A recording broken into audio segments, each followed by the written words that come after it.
An overwhelming number of submissives in my community have, with great angst and desperation, asked how they can identify an alpha female in everyday public settings. Well, submissive boys and girls, stay tuned today as I teach you how to spot a FemDom anywhere.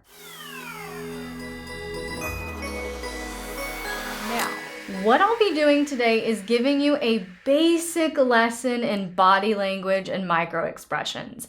I am not saying that every dominant female will look, speak, or behave in the exact manners I'm about to illustrate. The only true way of getting to know someone is to take the time to get to know them. However, there are a few basic ways of broadly identifying if someone relates more with dominant energy or submissive energy, including general manner of speech, dress, and how they take up space. For instance, dominant females such as myself have a wide array of looks available to us, from sharp and masculine to soft and feminine. But dominant females will typically not cross the fashion line into girly, where we could be described as adorable or cute or other such terms. We typically try to avoid that general vibe in our energy and expression. But again, this does not apply to every dominant female. It's merely a broad generality. Again, boys and girls, the only true way of getting to know someone is to take the time to get to know them. But I have actually talked through 6 different, very common scenarios with my submissive to illustrate the basic differences in dominant versus submissive mentalities, behaviors, and responses. Scenario number 1, the wrong order. You are eating alone at a restaurant and they serve you pickles on your burger. You're not allergic to pickles, you just hate the flavor. Then your waiter returns to ask if everything is satisfactory. So that's our first scenario.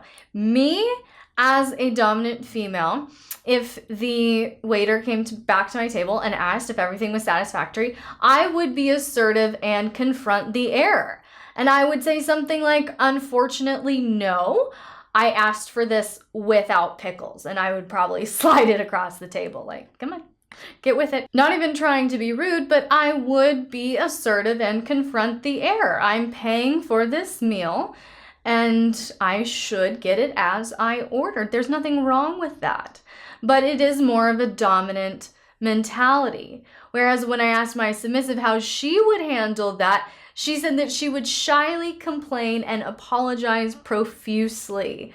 Like, I'm really sorry, but this isn't how I asked for it. Can you please fix it? I'm sorry. Like, she would be kind of tripping over herself, feeling awkward about addressing the issue. So again, in scenario number 1, a dominant female is going to be assertive and take up some space here and confront the issue. A submissive female might completely pass it by or confront it in that way or answer in that way since it was a direct question, but she's going to feel really bad about it, be very timid and shy and sweet in her very apologetic answer. Scenario number 2, you catch a guy gawking at you. All right, so the scenario is you're waiting in line at a coffee shop or something, and you notice a guy very obviously checking you out.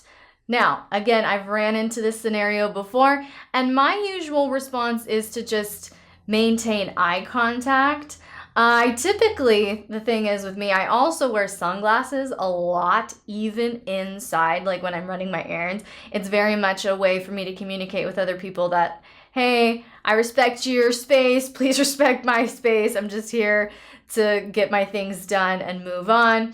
I'm not here to socialize, please don't, kind of thing. So I often wear sunglasses inside. So what I'll often do is I'll remove my sunglasses and just make eye contact, and they will often just like, oh, sorry, and kind of be awkward about it and look away. Or I'll just completely ignore, like I'll catch it out of the corner of my eye and literally wall doesn't exist. So I'm not feeling like that's a matter for me to take up more space.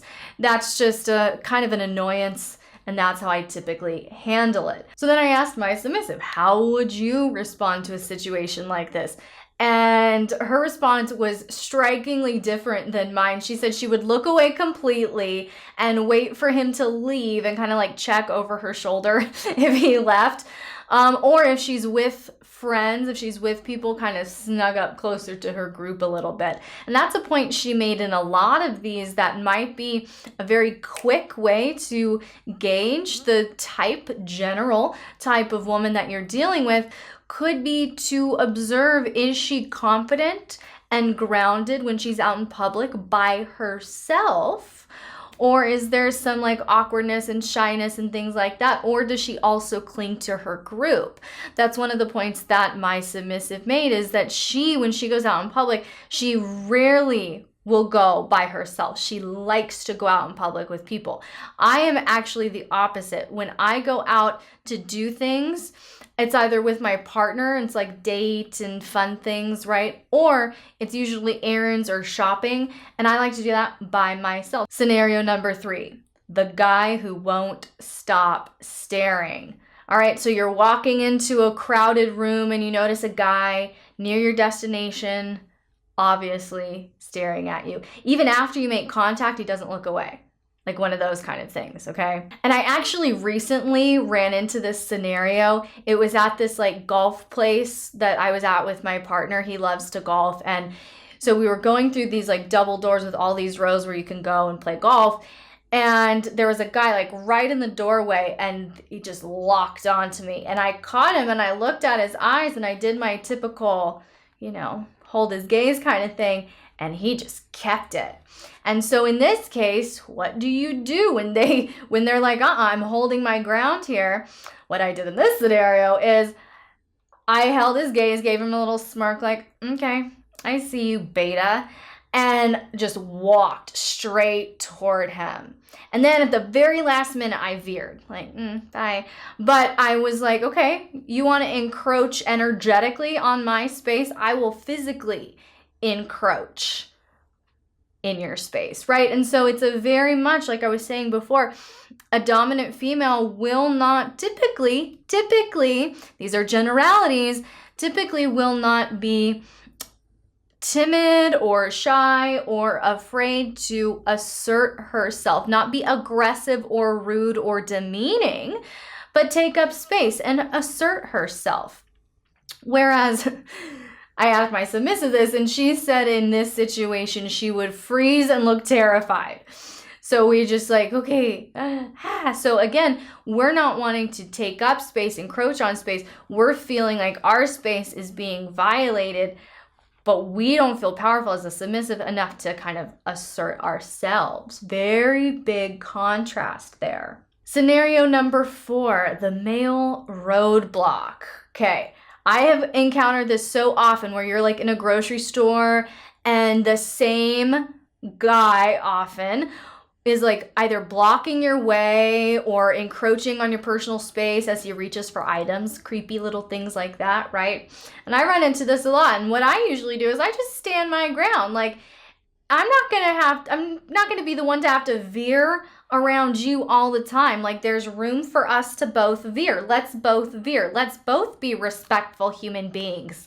What a concept. And so that's kind of what I do, is I stand my ground, especially when it's like the trying to reach over me or around me to get items. I'll just stand there too. And everything, all the labels, all of the products on the shelves become very, very fascinating. And I just take extra long to evaluate all the items and really consider what I need, because I am just a stupid, incompetent woman after all, right? So I take extra time to evaluate what I need. And again, I'm taking up space. I'm not going to let you physically intimidate me out of my space, or I'm not going to let you physically intimidate me into rushing my mental processes, that kind of thing. But again, the submissive woman handles it very differently. In this scenario, my submissive, who is also a female, also an INFJ,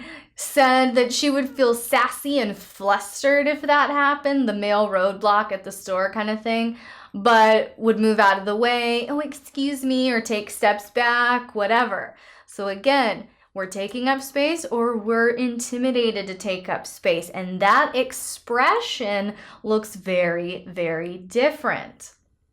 Scenario number 5, the grocery cart push. Have you had this happen before where you're checking out at the grocery store and someone gets in line behind you and accidentally or not, but their cart hits you like in the back of your legs and stuff as they're like trying to put things on the conveyor belt? I have had that happen a couple of times, and I do the same move every time, and it usually works, usually meaning like 90% of the time. And that is, if it hits me, if the cart hits me, like that's the offended cart over here, right? So I turn around and I start looking at the cart, but then it's up to you driving the cart. And most of the time, if I just give a look and kind of give them some energy, like, excuse me, that was rude, they usually back up and, oh, excuse me, I'm sorry, I apologize.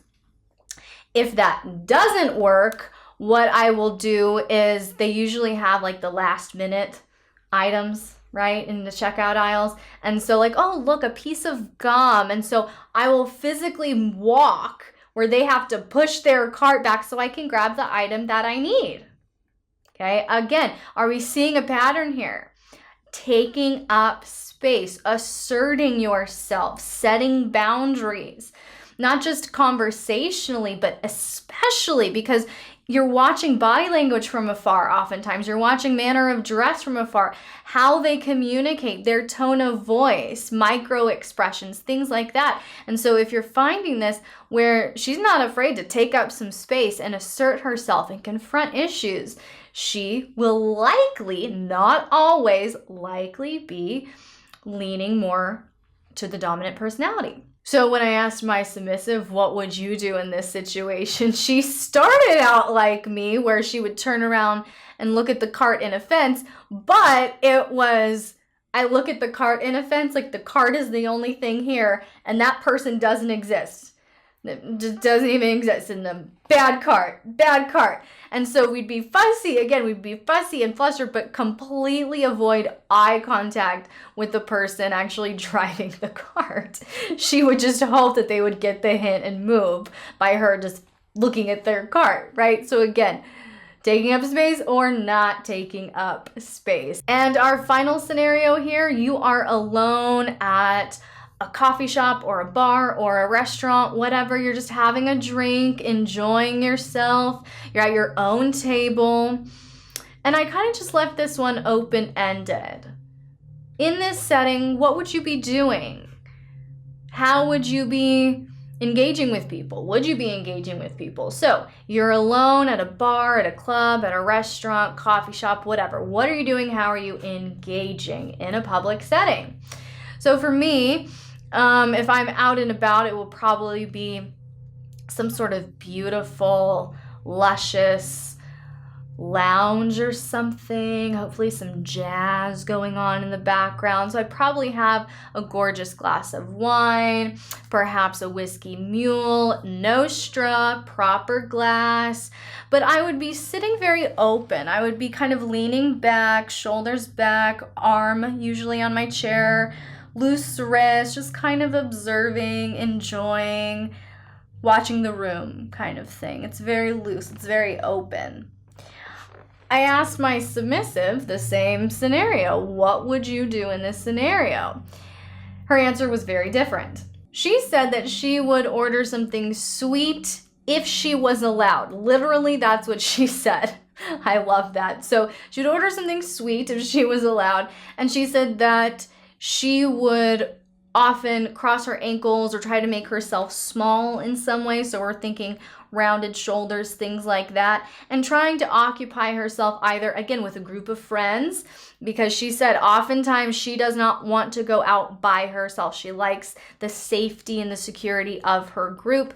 But if not, she would said that she would be trying to occupy herself either with a book or on her phone, something like that. Again, we're not trying to engage, we're trying to take up a small amount of space, keep to ourselves. So, again, a very big contrast.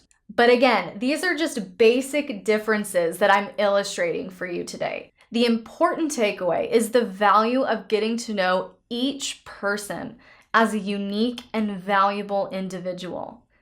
Take the time to get to know someone's story. You might be observant and notice these nuances and energy differences, but you will never know for sure by assumption. So, if you see a woman and you find yourself interested in her, approach her with respect. Whether or not she's dominant, she deserves respect. A submissive woman deserves respect. A dominant woman deserves respect. Approach her with respect and get to know the unique and valuable person she is. And if you found this content helpful, hit like and subscribe if you haven't already. Click that notification bell so you'll never miss a post, and comment below with any questions you would like me to answer in an upcoming video.